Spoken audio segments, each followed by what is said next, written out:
Hi hello எல்லாருக்கும் வணக்கம். To let real estate சேனலுக்கு உங்களை அன்புடன் வரவேற்கிறேன். இன்னைக்கு நாம் எதை பற்றி பார்க்க போகிறோம்னா, மொட்டை மாடிக்கு லீக்கேஜ் வாட்டர் லீக்கேஜ் ப்ரூஃப் அதுக்கு என்ன தீர்வு அப்படின்றத பற்றி தான் நம்ம இன்னைக்கு பார்க்க போகிறோம்.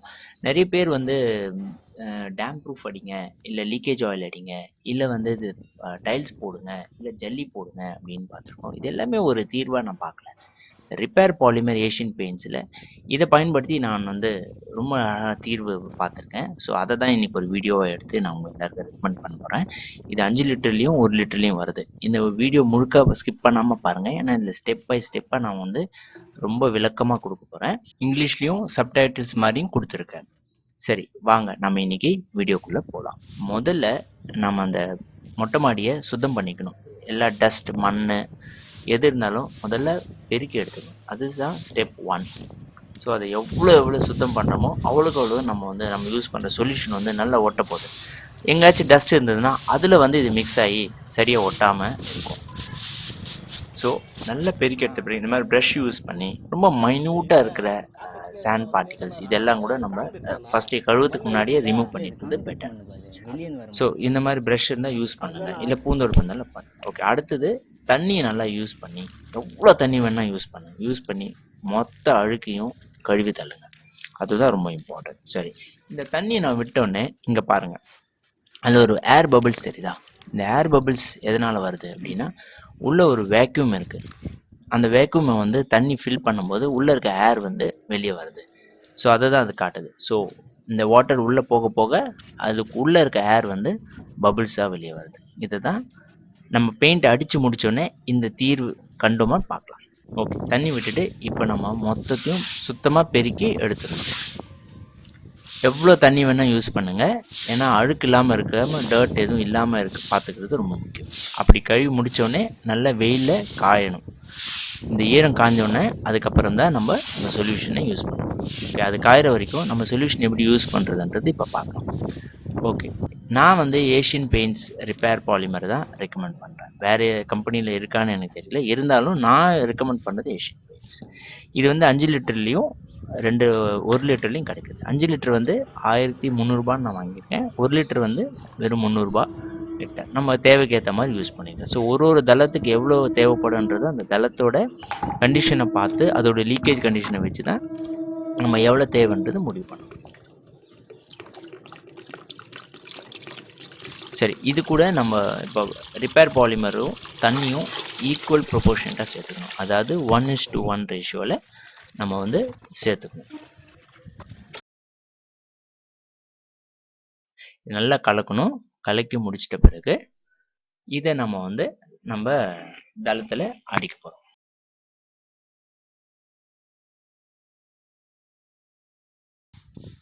ஸோ தளத்துக்கு மேலே நம்ம அடிக்கும்போது அந்த செவுறு பகுதி, அந்த சரிவாக இருக்குது பாருங்கள், அதையும் சேர்த்து அடிக்கணும். நம்ம செவுத்தில் எங்கன்னா பேட்ச் இருந்தால், சிமெண்ட் உதிர்ற மாதிரி இருந்தால் அதுக்கு கூட இந்த லிக்விடை நம்ம அடிக்கணும். இந்த ரிப்பேர் பாலிமர் கண்டிப்பாக யூஸ் பண்ணலாம்.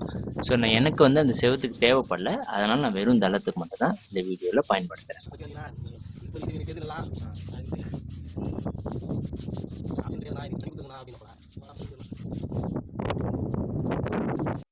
இது அடிக்கும்போது ரொம்ப கேர்ஃபுல்லாக நம்ம வந்து அடிக்கணும். எந்த ஒரு சின்ன பகுதியும் நம்ம விட்டுறாமல் பார்த்துக்கணும். எதனா ஒரு சின்ன பகுதி விட்டுட்டாலும் அந்த சின்ன பகுதி கூட லீக்கேஜுக்கான காரணமாக கூட இருக்கலாம். அதனால் ரொம்ப கேர்ஃபுல்லாக அடிக்கணும். இது ஒரு கோட் அடித்தோடனே இதுக்கு மேலேயே நம்ம இன்னொரு கோட் அடிக்க போகிறோம். ஸோ இதில் எதுனா ஒன்று 2 மிஸ் ஆனால் கூட அந்த செகண்ட் கோட்டில் கவர் ஆகிடும். இது பார்த்தீங்கன்னா வெள்ளையாக இருக்கும், ஆனால் காஞ்ச பிறகு கிரே தெரியுதுங்களா? Grey, dark grey. இது வந்து காஞ்ச பகுதி, இப்போ அடித்து காஞ்ச பகுதி. இது வெள்ளையாக இருக்க பகுதி அடிக்காத. இப்போ நான் கரெக்டாக பார்த்தா மத்தியானம் 12 மணிக்கு போல் அடிச்சிட்ருக்கேன். இது அடித்த உடனே பார்த்தீங்கன்னா இப்படி தான் காஞ்சிடும் அது. ஸோ இந்த வெள்ளை மறைஞ்சி இந்த மாதிரி டார்க் ஒரு மாதிரி, இது கேமராவில் பதிவாகலை. ஆக்சுவலாக இது வந்து ரொம்ப கிளிட்டரிங்காக இருந்தது. இப்போ நான் வந்து ஏப்ரலில் அடிச்சிட்ருக்கேன் இந்த வேலையை. 35 டிகிரி வெயில் இருக்குது. அந்த கிளாசினஸ் தெரியுதுங்களா? ஒரு மாதிரி ஒரு தண்ணி ஊற்றி விட்ட மாதிரி ஒரு ஷைனிங் அதில் இருக்குது. ஆனால் கேமராவில் அது பதிவு பண்ணேன். ஆனால் இது இப்போ ஒட்டுது. இது ஒரு மணி நேரம் கழித்து தான் ஒட்டாது. ஸோ 1 மணி நேரத்துக்கு கழித்து தான் நம்ம இதில் நடக்கவும் முடியும், அடுத்த கோட்டு அடிக்க முடியும். ஸோ இப்போ 1 மணி நேரம் ஆயிடுச்சு.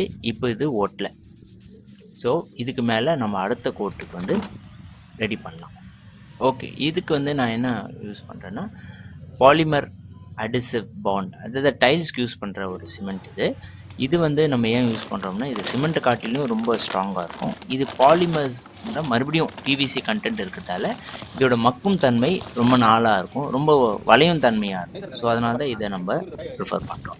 இது பார்த்தீங்கன்னா மற்ற சிமெண்ட் மாதிரி நம்ம ஆர்டினரி கிரே சிமெண்ட் மாதிரி ரொம்ப சாஃப்டாக இருக்காது, ரொம்ப சொரசொரப்பாக இருக்கும், கொஞ்சம் மண் மாதிரி இருக்குது. பார்த்தீங்கன்னா அது வெயிலில் இப்போ காட்டுறேன் பாருங்கள், லைட்டாக மினுக்கிற மாதிரி இருக்கும் பாருங்கள். அதெல்லாம் வந்து துகில்கள் மாதிரி, கிளாஸ் துகில்கள் மாதிரி இருக்குது. இது எதுக்குன்னு பார்த்தீங்கன்னா ஸ்ட்ரென்த்து. ஸோ அடுத்து நம்ம ப்ராசஸ் என்ன பண்ண போகிறோம்னா 20 கிலோ பேக். இந்த பேக் வந்து 340 ரூபான்னு வாங்கினேன் நான். ஆனால் இது ஏஷியன் பெயிண்ட்ஸ்லேயும் வருது, நீங்கள் வேணும்னா அதையும் பயன்படுத்திக்கலாம். எனக்கு வந்து அது கிடைக்கல, அதனால் நான் இது யூஸ் பண்ணேன். பட் இதுவும் நல்ல பிராண்டு தான். இதை வந்து நம்ம ப்ரொபோர்ஷனேட்டாக மிக்ஸ் பண்ணணும். இதுக்கு நான் ஒரு பேக்குக்கு இப்போ 1 லிட்டர் ரிப்பேர் பாலிமர் தான் இதில் யூஸ் பண்ணுறேன். நம்ம தளத்துக்கு ஏற்ற மாதிரி நம்ம தண்ணியும் சேர்த்து இந்த மாதிரி பேஸ்ட் மாதிரி ஆக்கிக்கணும். ஆன் பண்ணாமலே வச்சுருந்துருக்கேன்.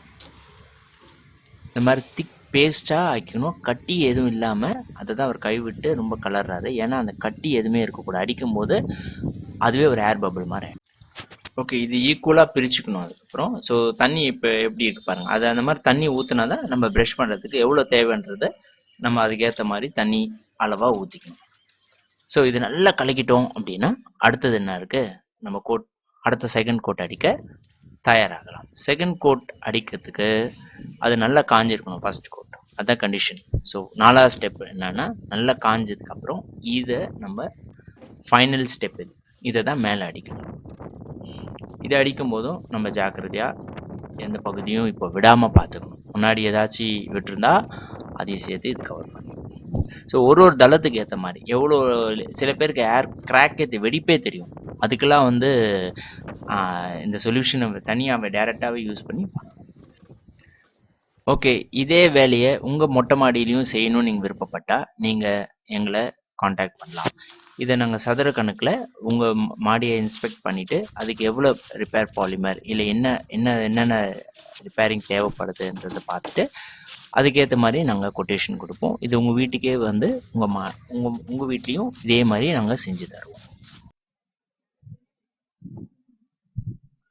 ஸோ இது வந்து இப்போ காஞ்சிடுச்சு, இந்த டார்க் கிரே தெரியுதுங்களா, அது காஞ்ச பகுதி. இது இன்னும் கொஞ்சம் 1 ஹவர் ஆகணும் இது.